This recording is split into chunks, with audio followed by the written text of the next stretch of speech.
आपसे कोई पूछे कि इस दुनिया में सबसे पहले हज किसने किया तो शायद आप नहीं बता पाएंगे। दोस्तों, आपकी जानकारी के लिए बता दें, सऊदी अरब के मक्का शहर में काबा शरीफ की ताबीर तो आदम अलैहिस्सलाम के दौर में ही हो चुकी है। रिवायतों में मिलता है हमें कि जब अल्लाह ने हजरत आदम अलैहिस्सलाम को जन्नत से निकाल कर जमीन पर भेजा तो आदम अलैहिस्सलाम ने अल्लाह के हुक्म से पहाड़ों से पत्थर ला लाकर खाना काबा की ताबीर की। लेकिन उसके हजारों साल बाद जब हजरत नूह अलैहिस्सलाम के जमाने में जो भयंकर तूफान आया तो उस तूफान में काबा शरीफ का ढांचा भी ढह गया था। लेकिन इतने विशालकाय तूफान के बावजूद भी उस काबा शरीफ की बुनियाद बाकी रही। दोस्तों, आज से तकरीबन 4000 वर्ष पहले मक्का के अंदर कोई भी नहीं रहा करता था। फिर हजरत इब्राहीम अलैहिस्सलाम अल्लाह ताला के हुक्म से अपनी बीबी हजरत हाजरा और बेटे हजरत इस्माइल अलैहिस्सलाम को लेकर रवाना हो गए और इस मकाम पर पहुँचे जहाँ पर आज मक्का वाक़ है। उस दौर में वहाँ पर न कोई इमारत थी,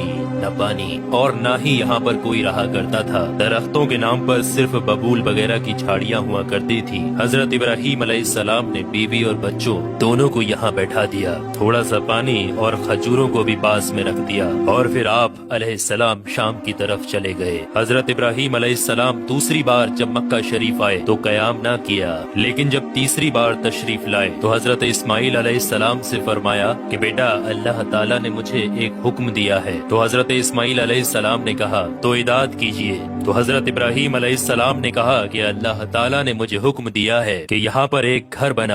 घर की तामीर शुरू हो गई। हजरत इस्माइल अलैहिस्सलाम पत्थर लाते जाते और हजरत इब्राहीम अलैहिस्सलाम बनाते जाते थे। जब तामीर जरा बुलंद हो गई तो हजरत इस्माइल अलैहिस्सलाम एक पत्थर को उठाकर लाए जो कि हजरत इब्राहीम अलैहिस्सलाम उस पर खड़े होकर ताबीर कर रहे थे। यही मकामे इब्राहीम भी है। ये बाप बेटे दीवार को उठाते जाते थे और दुआ करते जाते थे, ऐ परवरदिगार, हमसे कबूल फरमा, तू सुनने और जानने वाला है। उन्होंने घर की तामीर न मिट्टी से की और न चूने से, बस पत्थर के ऊपर पत्थर रखते चले गए और ना ही छत बनाई और ना कोई उसका दरवाजा। और फिर बाद में अलग अलग जमाने में फिर बैतुल्लाह की तामीर हुई, कुरैश ने भी तामीर की और उनके बाद भी हुई। कहते हैं कि उस वक्त इस्माइल अलैहिस्सलाम की उम्र 20 वर्ष थी। हजरत इब्राहीम अलैहिस्सलाम ने बैतुल्लाह के पहलू में बकरियों का एक बाड़ा भी बना दिया था और इसके ऊपर पहलू की छत डाल दी थी। पहले बैतुल्लाह की जगह पर एक सुर्ख रंग का टीला था। अक्सर सैलाब इसे इधर उधर से काटता रहता था। जब हजरत इब्राहीम अलैहिस्सलाम ताबीर काबा से फारिग हुए तो हजरत इस्माइल अलैहिस्सलाम से एक ऐसा पत्थर लाने के लिए कहा जो तवाफ की शुरुआत के लिए निशानी के तौर पर इस्तेमाल किया जाना था। ये पत्थर हजरत जिब्राईल अलैहिस्सलाम अबू कुबैस की पहाड़ियों से लेकर आए। हजरत इब्राहीम अलैहिस्सलाम ने इसे इस मकाम पर रख दिया जहाँ पर वो अब तक कायम है। रिवायतों में आता है कि ये पत्थर बहुत रोशन था। हजरत जिब्राईल अलैहिस्सलाम ने उन्हें तमाम मकामात भी दिखाए। और दोस्तों, जब हजरत इब्राहीम अलैहिस्सलाम को अल्लाह की तरफ से लोगों को हज करने की दावत देने का हुक्म हुआ तो हजरत इब्राहीम अलैहिस्सलाम ने अल्लाह से ये सवाल किया कि ऐ मेरे खुदा, यहाँ पर कौन लोग हैं जो कि मेरी आवाज को सुनेंगे। अल्लाह ताला ने फरमाया कि ऐ इब्राहीम, आवाज देना तुम्हारा काम है और लोगों तक उस आवाज को पहुंचाना मेरा काम है। दोस्तों, उसके बाद हजरत इब्राहीम अलैहिस्सलाम अबू कुबैस की एक बड़ी सी पहाड़ी के ऊपर चढ़कर एक बड़े से पत्थर के ऊपर खड़े हुए और लोगों में हज करने का ऐलान किया कि ऐ लोगों, अल्लाह ताला ने एक घर बनाया है और तुम पर हज फर्ज किया है, लिहाजा तुम अपने परवरदिगार की आवाज पर लब्बैक कहो। तो अल्लाह ताला ने हजरत इब्राहीम अलैहिस्सलाम की उस आवाज को इतना बुलंद कर दिया कि उस आवाज को दुनिया के हर एक इंसान ने सुना।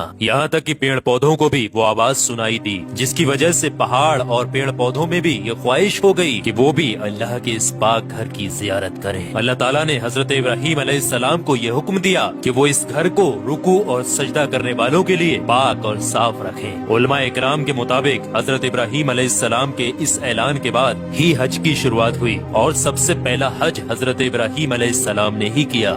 रिवायात के मुताबिक रसूलुल्लाह सल्लल्लाहु तआला अलैहि वसल्लम ने फरमाया कि अल्लाह के इस घर पर अल्लाह की रात दिन 120 रहमतें नाजिल होती हैं। 60 रहमतें तवाफ करने वालों के लिए, 40 नमाजियों के लिए और 20 अल्लाह के घर को देखने वालों के लिए। हजरत हसन बिन अदिया फरमाते हैं कि हमने रसूलुल्लाह सल्लल्लाहु तआला अलैहि वसल्लम के इस कौल पर गौर किया। मालूम हुआ कि ये सब रहमतें दर हकीकत तवाफ करने वाले के लिए हैं कि वो तवाफ करता है, नमाज भी पढ़ता है اور काबा की तरफ देखता भी है। किसी ने क्या खूब कहा है, खाना काबा में तरह तरह की फजीलतें हैं, घर वाला ही उन्हें जानता है। जो कोई भी यहाँ पर अपनी खताओं से डर कर आया, अल्लाह उसकी हिफाजत करता है। ताहिरुल करबी लिखते हैं कि खाना काबा 11 मरतबा ताबीर हुआ है। हजरत आदम अलैहिस्सलाम ने बनाया, हजरत शीश अलैहिस्सलाम ने ताबीर किया, हजरत इब्राहिम अलैहिस्सलाम ने ताबीर किया, अमालका ने बनाया, जुरहम ने तामीर किया, कसी ने तामीर किया, कुरैश ने बनाया,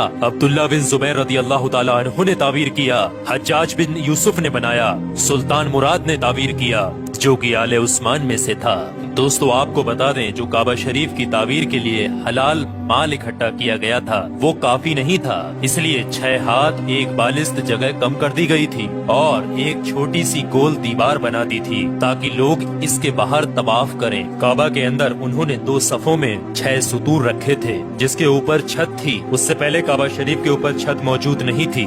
दरवाजा एक रखा था। छत की बुलंदी 18 हाथ थी। हजरत जुबैर रदियल्लाहु ताला अन्हु ने काबा शरीफ की छत की बुलंदी 27 हाथ रखी ताकि अर्श के मुनासिब हो जाए। एक दरवाजा दाखिले के लिए और एक बाहर जाने के लिए बनाया। दोनों दरवाजे सतह जमीन के बराबर थे। दोस्तों आपको बता दें, जिस दिन काबा शरीफ की तामीर मुकम्मल हुई वो दिन बहुत अजीब था। उस दिन बहुत सारे गुलाम आजाद किए गए और बहुत सी बकरियां ज़िबा की गयी। तो दोस्तों अब आप लोगों को समझ में आ गया होगा कि काबा शरीफ की तामीर किस किस तरीके से किस किस वक्त में किस किस ने की और सबसे पहला हज किसने अदा किया। तो काबा शरीफ से जुड़े हुए